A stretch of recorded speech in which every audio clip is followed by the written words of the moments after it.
Сәлем достар, сіздермен бірге сөйле және оның жаңа жобасы сөйле сөч. Бұл жобада дәл осы жерге ізуді қиын, танымал әрі қызықты деген тұлғаларды шақырып, сұрақтар қоятын боламыз. Бірақ сұрақты біз дайындамаймыз, оны сіздер анонимді түрде қойып, осы жерден жауап аласыздар.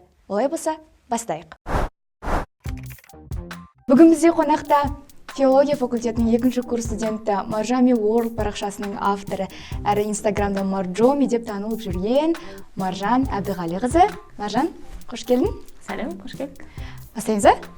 Бастайық. Міне, бізде мынандай сұрақтар тізімі бар. Бұл сұрақтарды біз сенің достарынан, таныстарынан, оқырмандарынан жинастырдық. Енді осыған бір-бірден ашып жауап беретін боламыз. Дайынсың ба? Аха. Кеттік. Примерно елестетіп отырмын қандай сұрақтар. Давай, иә. Маржан деген кім ба?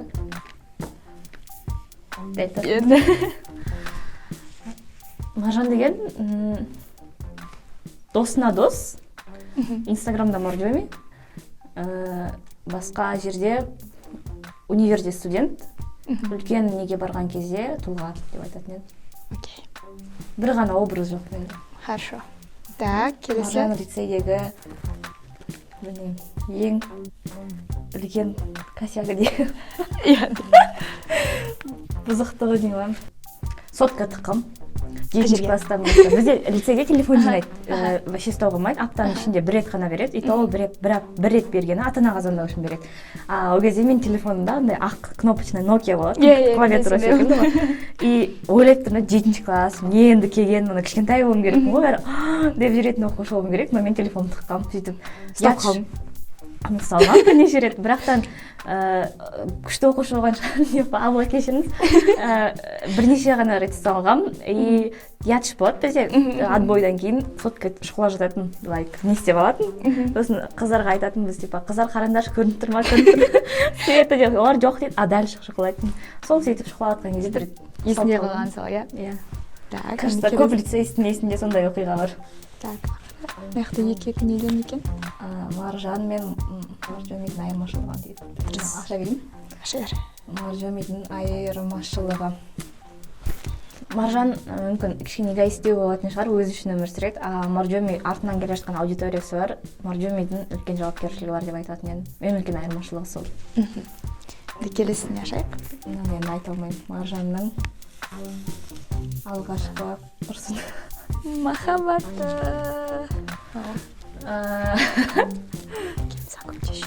Алғашқы махаббат.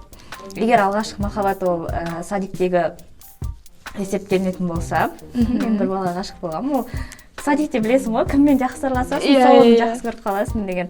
Ұзақ жақсы көргем, ойлайтын жақсы көремін деп. Алғашқы махаббатым егер сол болып есептелінетін болса, соны айта алатын едім. Не үшін жақсы көрдің? Қандай қылығы, мүмкін бір тәтті қылықтар болған шығар. Салмайды, мүмкін саған шоколад әкеліп береді.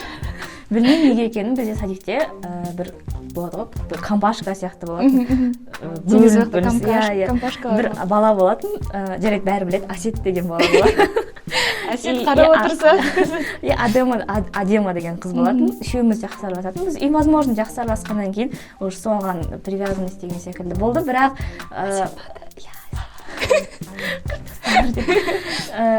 бірақ мен білмеймін, қазір мен оны мойындамаймын, алғашқы махаббатым, мен просто досым деп қабылдаймын. Мүмкін алғашқы махаббатым Жангелді шығар дейді. Жангелді жеңе беруші? Неге Жангелді? Ең алғашқы жүрген дегенім, білеймін, мама көре ма? Көрі мүмкін. Сол Джони шығар. Жангелді Джони деп атам, иә? Иә, Джони. 5-ші мектептегі, сосын бұл алғашқы және соңғы махаббатым. Соңғы емес, жоқ олай. Айта салдым ғой мен. Әзірге осы неде жауап тұрған сол. Керемет. Келесіне кірдік па? Жары неге? КТЛдік болу керек ба? Ой, әрекет отыр. КТЛ түлегі. Кажется, мен инстаграмда айттым. Жігіт дегенде именно Тарас КТЛ деп айтқан болатын, бірақтан көбісі түсініп қалып, мен жігітім бар, Тарас КТЛ оқиды деп. Бірақ ондай емес, айтып қой. КТЛ болу аса маңызды емес. Мүмкін маңызды шығар. 80%-ға қалайтын едім деген нәрсе бар. Бірақтан жоқ, лицейді бітірмей тұрып, бірінші курс бойы мен ойладым шынымен де, менде КТЛ болу керек. Үйдегілерге де айтамын, мен КТЛ-ді қалған үйленемін деп. Болу керек деген нәрсе айтатын болсам, түсінеді, наверное, мен 5 жыл бойы бір атмосферада, бір аквариум ішінде жүрдім. И мен өмір сүрген аквариум просто противоположный полда, ол да сол аквариумда өмір сүрді. И түсінігіміз кішкене жақын болады деген инициативамен иә деп айтатын едім КТЛ-ді. Бірақтан екінші курс болдық, көрдік, естідік. И КТЛ-де оқып, бірақтан КТЛ-дағы бір құндылықты алмай кеткендер бар. И КТЛ, но сол құндылығы жоқ, бірақ КТЛ емес сол құндылығы бар болатын болса, мен екінші вариант таңдайтын едім. Солай. Керемет. Так, бізде мынау бітіпті парақшамыз, енді келесіне көшейік. Так. Мынау қиын екен де. Айзуды неге таңдады деген болуы мүмкін, бірақ көрейік. Мына бетін аштым ба? Ашып көр. Әзір. Мына жағынан жайлы. Біреулер жек көріп жүр, қайсысын деп. Хейтерлама. Мен білмеппін хейтерларым бар екен. Хейтерларыңыз бар. Қалай ойлайсың? Не үшін жек көріп? Мүмкін алдыда шығарым. Мүмкін. Не үшін жек көреді адам? Пост жазғанда мүмкін. Көре алмаушылық болар, немесе алдын орап кеткен шығар мүмкін. Білмеймін, шын айтам. Кездеспедім бұлар бұл кісілермен бет келеді әлі. Әзір. Ара неге өзі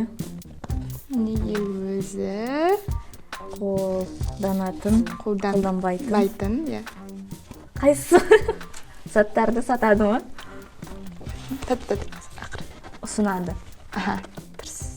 Дәл тап. Қолданбайтын заттарды ұсынады дегенде, мен ондай емеспін негізі. Бірақ сөйтіп адамдар айтып жатыр. Мен не ұсынуым мүмкін? Мен ақылы жарнама жасаған кезде Инстаграмда ұсынуым мүмкін. Ол бір рет болды. Бір-екі рет болған шығар. Бірақ мен, егер адамдар байқаса, астына жазам. Жарнама негізінде пиар, біреу сұрады деп. Айырмашылығы болады, егер мен жарнаманы Инстаграмда жасасам, ақылы түрде өзім қолданбайтын.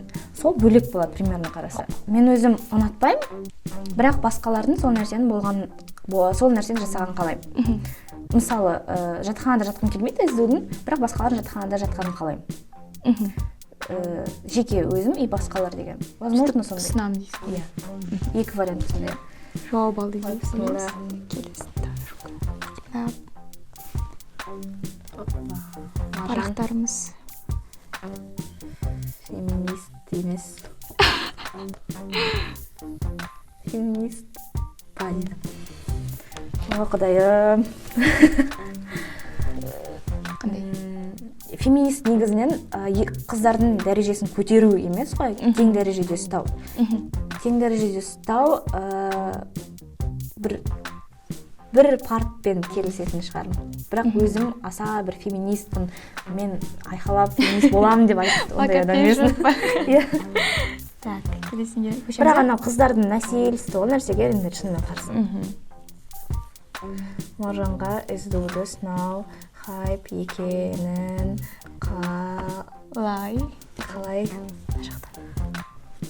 қалаймын емес, яғни қалай түсіндіреміз дейді. Маржанға іздеуді сынау. Маржанды сынау, іздеуді сынау хайп екенін. Иә, жасырмаймын, егер мен іздеуді сынаған кезде ол хайп болып саналады. Бірақ полезный хайп та ол. То есть, возможно, маған одан көбірек бір подписчик келетін шығар, бір 10 подписчикқа артық, бір лайктар, бір 150 лайкқа артық болатын шығар, но не үшін олар сол нәрсеге келеді, потому что им это нравится, наверное. Например, сен өзінес, барлығы идеально, керемет, но сен мысалы оны сыртқа білдіре алмауы мүмкін да, и сен үшін оны жасап беріп отыр, вау, типа, брат, дейді. Сол үшін шығар. Бірақ түсіндірудің қажет жоқ, мен оны түсінемін, но егер ол... Түсіндірудің қажеті жоқ деймі? Не. Зато полезный хайп. Хайп, бірақ полезный хайп. Черный пиар емес. Маржанның БК-дағы сүйікті цитатасы. Ар жағымнан шүкір. Сүйікті цитатасы. Давай еще вечер. Мына цитата бар. Қазір құрап алайын. Примерно закат пен восходқа бәрібір сен оны қарайсың ба, қарамайсың ба, қанша лайк басасың, лайк баспайсың, ол бәрібір өзінің әдемілігін сақтап, күн сайын бізді қуанта береді деген цитата бар. Сол ұнайды, қатты ұнайды. Оны мен Инстаграмда пайдаланғам. Сен Инстаграмға жамандайсың ба, жақсы айтасың ба, маған бәрібір. Онда да мен ары қарай да әдемі болып қала беремін. Маржан, саған көп рахмет. Сұрақтарымыз осымен бітті. Эфирімізге керемет атмосфера сыйладың. Мына сұрақтар тізімін естелікке саған сыйлыққа тартамыз. Ертеңгі күні осындай сұрақ қойып еді, осындай жерге барып едім деп еске алып отырасың деп ойлаймыз. Ал сұрақ қойған кісілер өз жауаптарын алды деген ойдамын. Келесі шығарылымда кімді күтесіздер, біздің Instagram дайринге немесе осы жерге комментарийге қалдырсаңыздар болады. Келесі кездескенше сау болыңыздар. Мен үймел қоям да. Иә. Каждый сұрақты кім қойған таба. И по очереди к ним даватын болып кейін.